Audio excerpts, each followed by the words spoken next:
ਸਤਿ ਸ਼੍ਰੀ ਅਕਾਲ ਜੀ, ਮੈਂ ਤੁਹਾਡਾ ਆਪਣਾ ਗੁਰਪ੍ਰੀਤ ਆਈਡੋਲੈਂਡ ਇਮੀਗ੍ਰੇਸ਼ਨ ਦਾ ਸੰਚਾਲਕ। ਅੱਜ ਗੱਲ ਕਰਨਾ ਹੈ ਵਾ ਇੰਪੋਰਟੈਂਟ ਟੌਪਿਕ ਯੂਕੇ ਦੇ ਬਾਰੇ, ਕਿਉਂਕਿ ਬਹੁਤ ਸਾਰੀ ਕੁਐਰੀ ਜਿਹੜੀ ਯੂਕੇ ਦੇ ਬਾਰੇ ਮਾਰਕੀਟ ਦੇ ਵਿੱਚ ਫਲੋਟ ਹੋ ਰਹੀ ਹੈ, ਪਰ ਬੱਚੇ ਨੂੰ ਨਹੀਂ ਮਿਲ ਰਿਹਾ ਸੋਲੂਸ਼ਨ।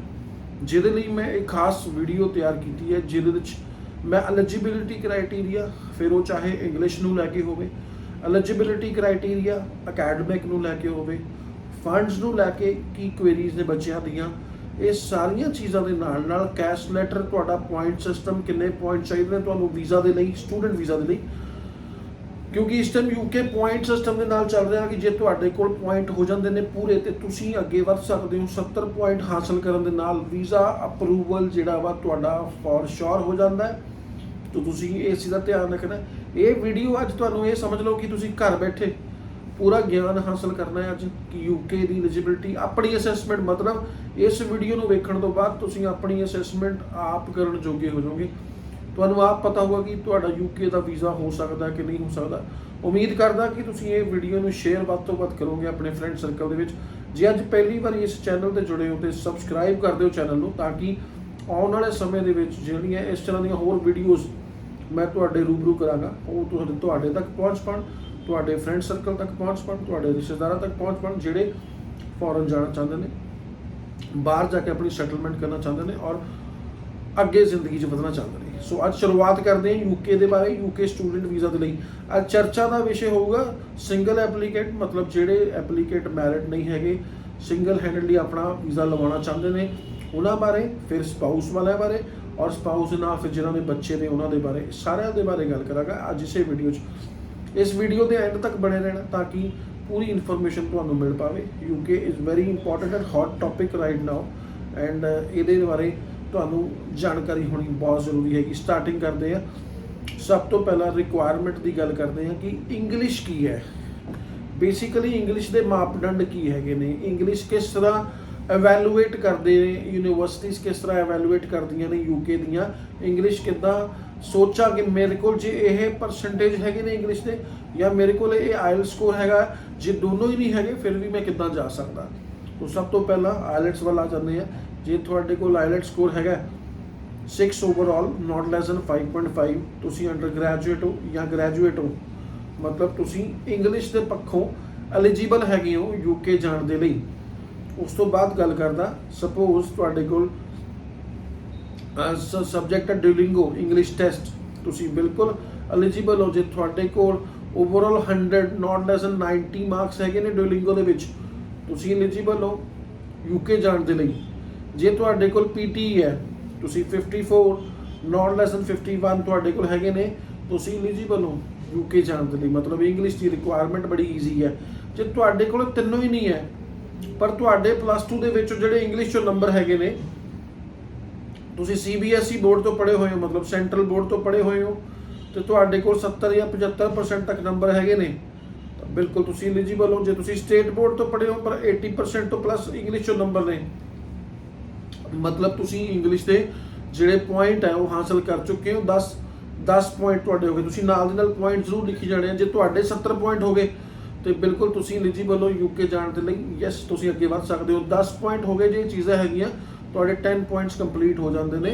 ਇਸੇ ਤਰ੍ਹਾਂ ਜੇ ਤੁਹਾਡੇ ਕੋਲ ਇਹਨਾਂ 'ਚੋਂ ਕੁਝ ਵੀ ਨਹੀਂ ਹੈ, ਇੰਗਲਿਸ਼ ਵੀ ਨਹੀਂ ਹੈ, ਡਿਊਲਿੰਗੋ ਵੀ ਨਹੀਂ ਹੈ, ਬਟ ਤੁਹਾਡੇ ਕੋਲ medium of instruction the letter ਹੈਗਾ, MOI ਹੈਗਾ, ਕਿ ਤੁਹਾਡੀ ਜਿਹੜੀ ਸਕੂਲਿੰਗ ਹੈ ਉਹ ਅੱਜ ਤੱਕ ਇੰਗਲਿਸ਼ ਮੀਡੀਅਮ 'ਚ ਹੋਈ ਹੈ, ਜਾਂ ਤੁਹਾਡੇ ਕੋਲ ਜਿਹੜੀ ਗ੍ਰੈਜੂਏਸ਼ਨ ਡਿਗਰੀ ਹੈ ਉਹ ਵੀ ਇੰਗਲਿਸ਼ ਮੀਡੀਅਮ ਦੇ ਵਿੱਚ ਹੈਗੀ ਸੀ, ਤਾਂ ਬਿਲਕੁਲ MOI ਦੇ ਬੇਸਿਸ ਤੇ ਵੀ ਤੁਸੀਂ ਅੱਗੇ ਵੱਧ ਸਕਦੇ ਹੋ। ਮਤਲਬ 10 ਪੁਆਇੰਟ ਤੁਹਾਡੇ ਖਰੇ ਹੋ ਚੁੱਕੇ ਨੇ, ਤੁਸੀਂ ਅੱਗੇ ਵਧਣ ਲਈ ਤਿਆਰ ਹੈਗੇ ਹੋ।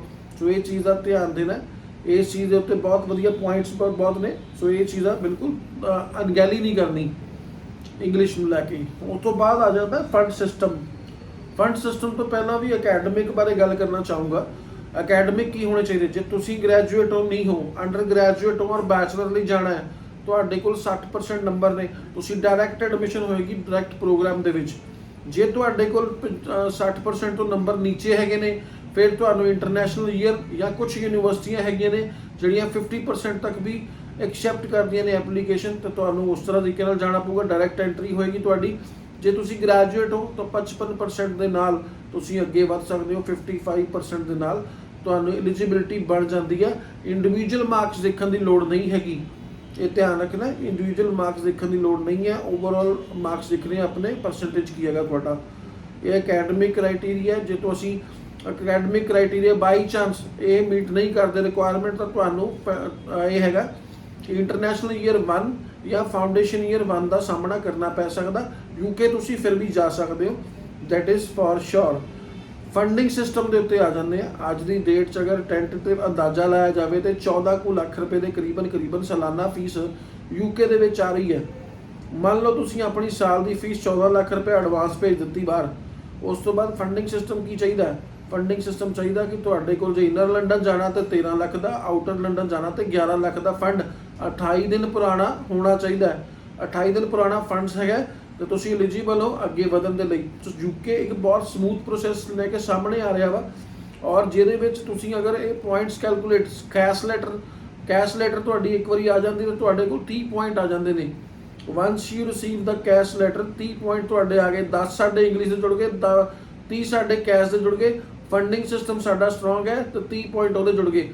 ਟੋਟਲ ਪੁਆਇੰਟ ਹੋ ਗਏ 70 ਪੁਆਇੰਟ ਚਾਹੀਦੇ ਨੇ ਤੁਹਾਨੂੰ ਵੀਜ਼ਾ ਦੇ ਲਈ। ਜੇ ਤੁਹਾਡੇ 70 ਪੁਆਇੰਟ ਪੂਰੇ ਹੋ ਰਹੇ ਨੇ, ਤੁਹਾਨੂੰ ਬਿਲਕੁਲ ਵੀ ਡਰਨ ਦੀ ਘਬਰਾਉਣ ਦੀ ਲੋੜ ਨਹੀਂ ਹੈ। ਯੂਕੇ ਦਾ ਵੀਜ਼ਾ ਲੱਗੇਗਾ ਔਰ ਡੈਫੀਨੇਟਲੀ ਤੁਸੀਂ ਇਕੱਲੇ ਜਾਂ ਆਪਣੀ ਫੈਮਿਲੀ ਨਾਲ ਜਾਂ ਆਪਣੇ ਬੱਚਿਆਂ ਦੇ ਨਾਲ ਵੀ ਯੂਕੇ ਪੜ੍ਹਨ ਲਈ ਜਾ ਸਕਦੇ ਹੋ। ਡਿਪੈਂਡੈਂਟ ਕੈਟਾਗਰੀ ਦਾ ਵੀਜ਼ਾ ਨਾਲ ਲੈ ਕੇ ਜਾਓ।